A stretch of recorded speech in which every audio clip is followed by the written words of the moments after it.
नमस्कार दोस्तों, स्वागत है आप सभी का पाथफाइंडर पर। अमेरिका की स्पेस ऑर्गेनाइजेशन नासा के द्वारा कहा गया है कि भारत एक ग्लोबल स्पेस पावर है, यानी कि वैश्विक अंतरिक्ष शक्ति है और इसीलिए भारत को भी अमेरिका का जो आर्टेमिस प्रोग्राम है उसमें आकर के शामिल हो जाना चाहिए। आर्टेमिस दोस्तों वो प्रोग्राम है जिसके चलते अमेरिका सन 2025 तक मनुष्यों को चंद्रमा पर वापस लाने के प्रयास में लगा हुआ है। आप लोग यहां पे देख पाएंगे, ये वाली जो खबर है ये आज मॉर्निंग में ही सामने आई है। NASA official urges India to join US led Artemis Accords ahead of PM Modi's visit to USA. यहां पर भी देख पाएंगे India needs to join US led Artemis Accords, और हिंदी मीडिया ने भी कवर किया है। नासा अधिकारी बोली कि भारत अब वैश्विक अंतरिक्ष शक्ति बन चुका है, आर्टेमिस समझौते में शामिल होने की जरूरत अब आ चुकी है। तो बात करेंगे इन आर्टेमिस अकॉर्ड्स के बारे में, अमेरिका के द्वारा भारत को न्योता क्यों दिया गया है एंड ऑल्सो इसमें क्या स्ट्रेटेजिक एंगल है वो भी हम लोग यहां पे समझने वाले हैं। आइए शुरू करते हैं दोस्तों मेरे साथ। मेरा नाम है अनिरुद्ध।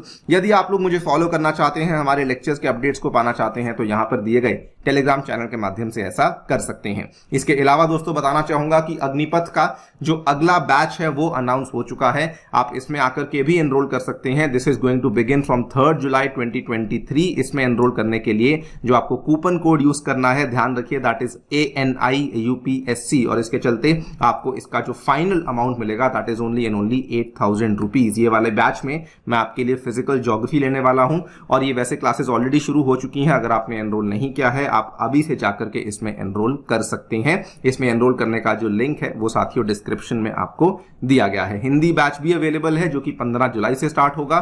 चाहे तो इसमें भी जाकर के एनरोल कर सकते हैं। वहां पर भी आपको संपूर्ण प्रीलिम्स, मेंस और इंटरव्यू की तैयारी करवाई जाएगी, और साथ में आपको इसमें टेस्ट सीरीज भी अवेलेबल करवाई जाएगी। ध्यान रखिए, you have to use the coupon code ANIUPSC, जिससे कि आपको मैक्सिमम डिस्काउंट्स मिल सकेंगे। ऑल राइट, तो नासा की एक बहुत ही सीनियर अधिकारी हैं भव्या लाल, जो कि एसोसिएट एडमिनिस्ट्रेटर हैं for technology policy and strategy with in the office of NASA administrator. इन्होंने ये कहा कि इंडिया जो कि एक ग्लोबल पावर बन चुका है and one of the very few countries जिनके पास इंडिपेंडेंट एक्सेस है स्पेस को, they need to be part of the Artemis team so that basically हम लाइक माइंडेड कंट्रीज को इस आर्टेमिस अकॉर्ड्स के हिस्से में ला सकें। In order to understand Artemis Accords, हमें सबसे पहले नासा के आर्टेमिस मिशन को समझना होगा। तो दोस्तों नासा का जो आर्टेमिस मिशन है, ये बेसिकली नासा का next generation of lunar exploration, एक बहुत ही बड़ा प्रोग्राम इनके द्वारा चलाया गया है। आपको अगर याद होगा तो आज से बहुत साल पहले, लगभग 50 साल पहले की बात है, जब नासा के द्वारा अपोलो मिशन को चलाया गया था, तो अपोलो की ही जो ट्विन सिस्टर मानी जाती हैं ग्रीक माइथोलॉजी में, उनका नाम है आर्टेमिस, और उसी के नाम पे नासा के द्वारा इन आर्टेमिस मिशंस को जारी किया गया है। इन आर्टेमिस मिशंस या फिर इस आर्टेमिस प्रोग्राम के चलते नासा के कुल मिला के 2 ऑब्जेक्टिव्स हैं। पहला ऑब्जेक्टिव तो ये है कि they basically want to land humans on the moon by 2025,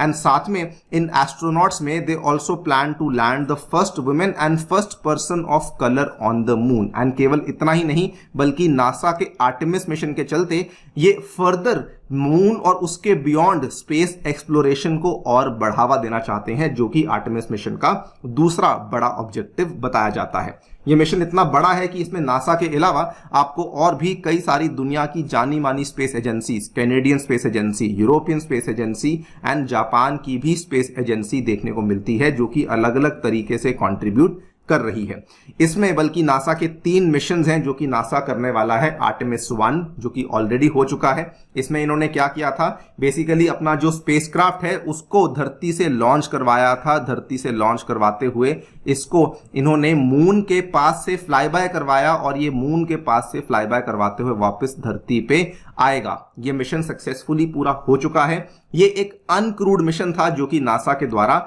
पिछले ही साल दिसंबर के महीने में इसको अंजाम दे दिया गया था। आर्टेमिस 2 मिशन में नासा क्या करने वाला है, इसमें ये उसी स्पेसक्राफ्ट में अब भेजेंगे एस्ट्रोनॉट्स को, लेकिन ये वाला जो मिशन होगा इसमें भी ये बेसिकली जाएंगे और इस तरीके से मून का एक फ्लाई बाय करते हुए वापस आ जाएंगे, मून पे लैंडिंग नहीं करेंगे।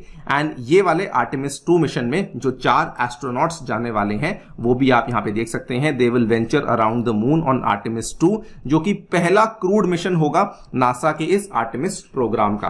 एंड फाइनली फाइनली आर्टेमिस 3 होगा, जिसमें कि यही वाले एस्ट्रोनॉट्स फिर से जाएंगे, जिसमें कि ये अगेन आप देख पाएंगे इस तरीके से जाएंगे और ये वहां पर जाकर के इस बार मून पे लैंडिंग भी करने वाले हैं। जब ये देखने को मिलेगा तब कहा जाएगा कि आर्टेमिस 3 का जो मिशन है वो कंप्लीट हो जाएगा। इनफैक्ट तब भी नहीं, जब ये वाले जो एस्ट्रोनॉट्स हैं ये वहां पर लैंड करके अपना काम करके वापस जब धरती पे आएंगे तब माना जाएगा कि ये पूरा का पूरा मिशन जो है वो ये कंप्लीट हो चुका है। इसी आर्टेमिस मिशन, इसी आर्टेमिस प्रोग्राम के तहत आर्टेमिस अकॉर्ड्स को नासा के द्वारा जारी किया गया था। ये बेसिकली एक नॉन बाइंडिंग मल्टीलेटरल अरेंजमेंट है between the US government and other world governments which are participating in the Artemis programme. As of June 5 इसमें 25 कंट्रीज ऑलरेडी देखने को मिल जाती हैं, जिसमें कि आप लिस्ट यहां पे देख सकते हैं, Australia, Bahrain, Brazil, Canada, Colombia, ये पूरी की पूरी लिस्ट यहां पर आपको देखने को मिलेगी। नोटेबली इसमें रशिया एब्सेंट है, नोटेबली इसमें आपको चाइना भी देखने को नहीं मिलता एंड नोटेबली इंडिया भी आपको इसमें देखने को नहीं मिलता है। ये वाले आर्टेमिस अकॉर्ड्स बेसिकली क्या कहते हैं, ये वाले आर्टेमिस अकॉर्ड सबसे पहली बात तो नासा के द्वारा ड्राफ्ट करे गए हैं और जो यूएस का डिपार्टमेंट ऑफ स्टेट है उनके द्वारा इसको यहां पे ड्राफ्ट किया गया है। ये एक फ्रेमवर्क बनाते हैं, एक ऐसा ढांचा क्रिएट करते हैं for cooperation in the civil exploration and peaceful use of the moon, Mars and other astronomical objects. And NASA का ये दावा है, यूएसए ये बोलता है कि इन आर्टेमिस अकॉर्ड्स में हमने जो भी सेक्शंस, जो भी हमने चीजें लिखी हैं, ये बेसिकली डिराइव करी गई हैं from the United Nations outer space treaty of 1967 और जिसने भी इसको साइन किया है वो बेसिकली इसके आउटर स्पेस ट्रीटी को जिसने भी साइन किया है उसमें जो दिए गए प्रावधान है उनको अपहोल्ड करना उनके लिए बाध्य बन जाता है। अगर आप लोग आउटर स्पेस ट्रीटी के बारे में नहीं जानते, मैं बहुत समय नहीं लूंगा, ब्रीफली बता दूं, बहुत पुरानी ट्रीटी है, आज से बहुत साल पहले इसको लाया गया था, आई थिंक 1960s की बात है। और ये भी इसलिए लाया गया था बिकॉज उस टाइम पे सोवियत यूनियन के द्वारा आईसीबीएम्स को प्रोड्यूस करना शुरू कर दिया गया था, इंटर कॉन्टिनेंटल बैलिस्टिक मिसाइल्स बनना शुरू हो गई थी। और ये वाली ट्रीटी इसलिए लाई गई थी बिकॉज जो आईसीबीएम्स हैं वो केवल धरती के अंदर से जाकर के अटैक नहीं करती, वो आप देख सकते हैं आउटर स्पेस में जाते हुए वापस धरती में री एंट्री लेती हैं।